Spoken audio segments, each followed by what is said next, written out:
एका लहानशा गावात जन्मलेल्या एका मुलीच्या स्वप्नांना समाजानं पंखच दिले नव्हते। उलट तिच्या पंखांना रोज कात्री लावायचा प्रयत्न केला जात होता। तिला अभ्यास करायचा होता, पण गावाने तिला शिकू दिलं नाही। तिला IAS व्हायचं होतं, पण गाव म्हणत होतं मुलींना एवढं शिकण्याची काय गरज। पण या सगळ्यांचा तीव्र विरोध झुगारून एका जिद्दीने इतिहास घडवला। ही आहे त्या मुलीची कथा, जी आज IAS प्रिया राणी म्हणून देशभरात ओळखली जाते। प्रिया राणी नाव जरी गोड असलं तरी तिचा प्रवास मात्र संघर्षाने भरलेला होता। बिहारच्या एका लहानशा गावात जन्मलेली प्रिया बालपणापासूनच वेगळी होती। तिचं मन पुस्तकांमध्ये रमायचं, पण गावकऱ्यांना हे पटलं नव्हतं। मुलींनी एवढं शिकायची गरज काय आहे हेच त्यांच्या डोक्यात पीठ बसलेलं। तिला शिकण्यास नकार दिला गेला, विरोध केला गेला, घरातही तितकीशी साथ मिळाली नाही। पण एका छोट्याशा मुलीनं त्या संपूर्ण गावाच्या विचारांशी लढायचं ठरवलं। आणि तेव्हा ती होती फक्त 15 वर्षांची, जेव्हा तिनं स्वतःचं भविष्य लिहायचं ठरवलं।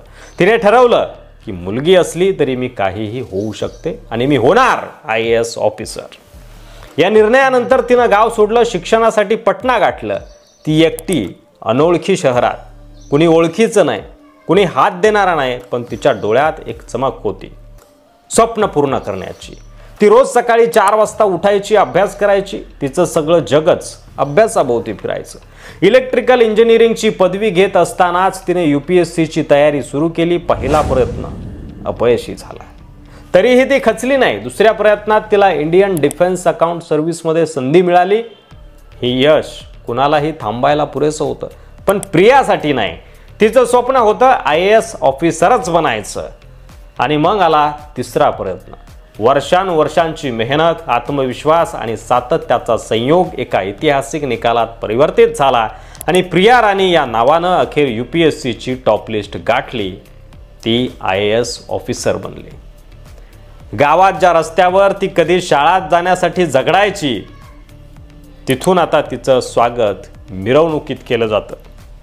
ज्या गावाने तिला थांबवायचा प्रयत्न केला, तिथे आता तिचं नाव आदरानं घेतलं जातं।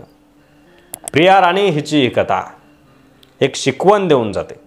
परिस्थिती कितीही कठीण असली, विरोध कितीही मोठा असला, पण जर तुमचं स्वप्न स्पष्ट असेल आणि जिद्द प्रबळ असेल तर यश कुणीही थांबवू शकत नाही।